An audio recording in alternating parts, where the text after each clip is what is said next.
Ancient cities are usually lost to time due to earthquakes, volcanic eruptions, or maybe just plain old erosion. But sometimes they're lost in a different way. They literally sink into the sea, swallowed by a sudden rise in sea level that turns the streets into reefs and the buildings into artificial hills for marine life to congregate around. These sunken cities might be hard to find, but fortunately for us, one group of researchers has dived into the Aegean Sea to do the nearly impossible task of mapping the coastline of an ancient Greek island before and after it sank beneath the waves. The island is called Thera, which we today call Santorini. It's about 200 kilometers east of mainland Greece and consists of several smaller islands and islets. One of the biggest is Thera, which along with its sister island Thera, formed what was once a single landmass. But that was before Thera sank somewhere between 3,600 and 3,200 years ago, potentially in the Bronze Age, though there is some debate over whether the island went down before, during, or after the famous Minoan eruption of Thera. And while the Minoan eruption may have been the final nail in the coffin for Thera, it wasn't the first blow. Researchers believe the island had already started to sink because of rising sea levels, which would explain why evidence of human habitation stops at about 3,400 years ago across much of the eastern Mediterranean. This means the people who built these settlements probably didn't get wiped out by the volcano. Instead, they abandoned their homes as the shoreline receded and had to pick up and move somewhere else. To try and find out where those people went, researchers did something pretty unique. They surveyed the coast, both above and below the water. In other words, they mapped the coastline of Thera as it exists today and compared it to how it looked thousands of years ago, when it was still an island above the surface.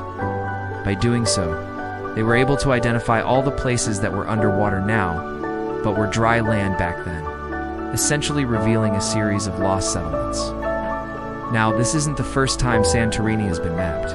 The island and its surrounding waters have been studied extensively since the mid-1800s. When archaeologists realized that this seemingly random cluster of volcanic islands was actually one big caldera, a giant bowl-shaped depression caused by the collapse of a volcano's magma chamber. And since then, researchers have found even more treasures in the caldera, like shipwrecks and Bronze Age settlements.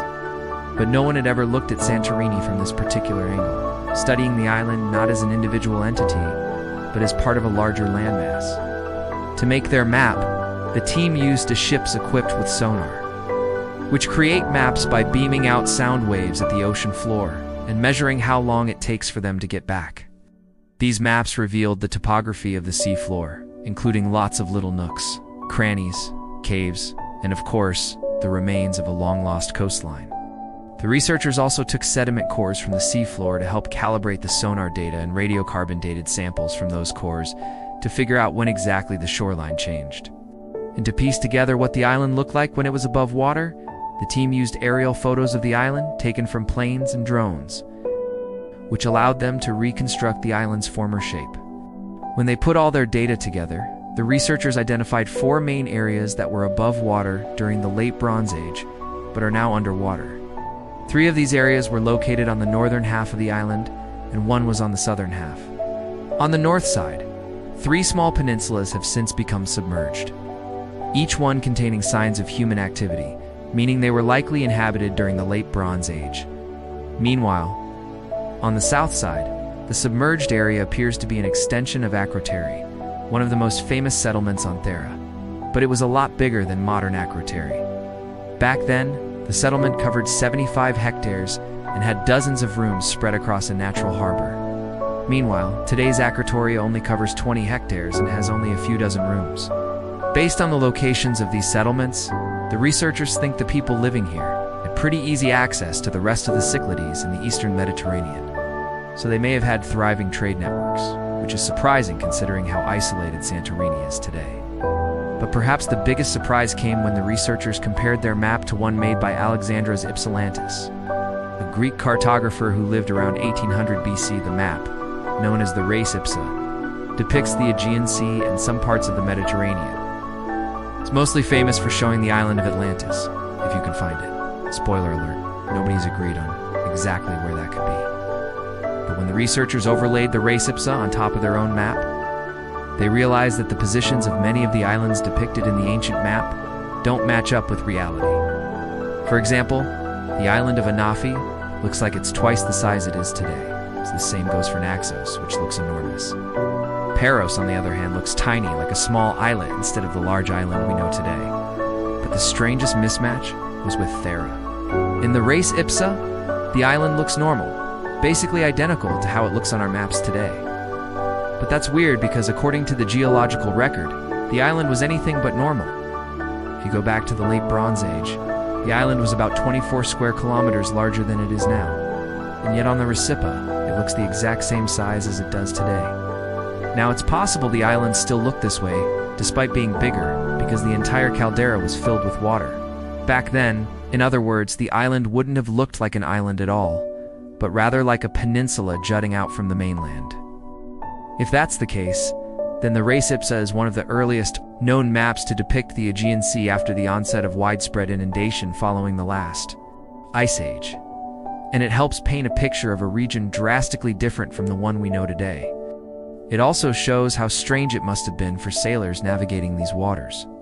Imagine you're sailing around the Aegean in the late Bronze Age, looking for an island that looks like Paros, but it's way smaller than it should be, or an island that looks like Anafi, but it's way bigger.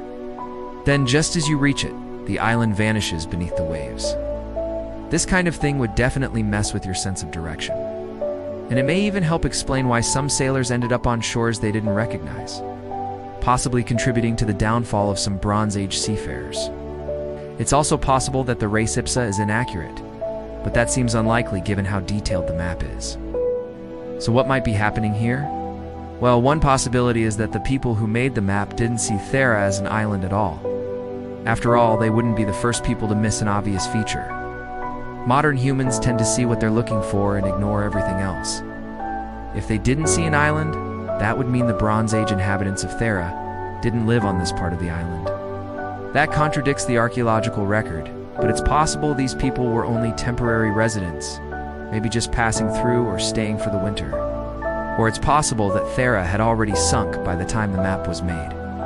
Remember, we don't know exactly when the island sank. Could have happened sometime between 3,600 and 3,200 years ago. And if the map is from closer to 3,200 years ago, Thera could have already been underwater.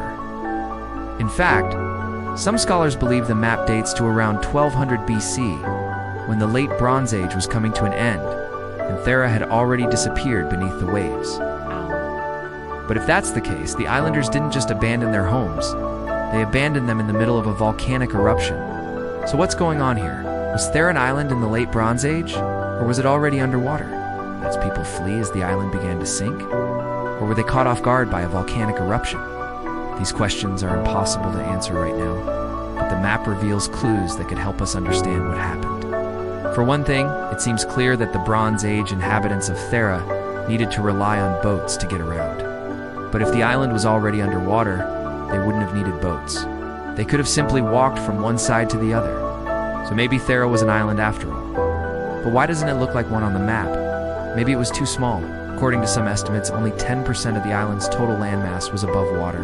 Or maybe it was covered in thick fog. Whatever the reason, it's clear we've only scratched the surface of understanding what happened to Thera. We know the island ultimately became submerged, but we don't know why. We know people lived there in the late Bronze Age, but we don't know where they went afterwards. And we know the island was depicted on a map from the late Bronze Age, but we don't know why it looks the way it does. This study highlights just how much we don't know about the ancient world. There are still so many mysteries waiting to be uncovered, which means there's still so much more history waiting to be written. Speaking of mysteries, we bet you can't figure out what the wordplay was in the title of this video. What is it? You haven't heard of the band? Okay, fine.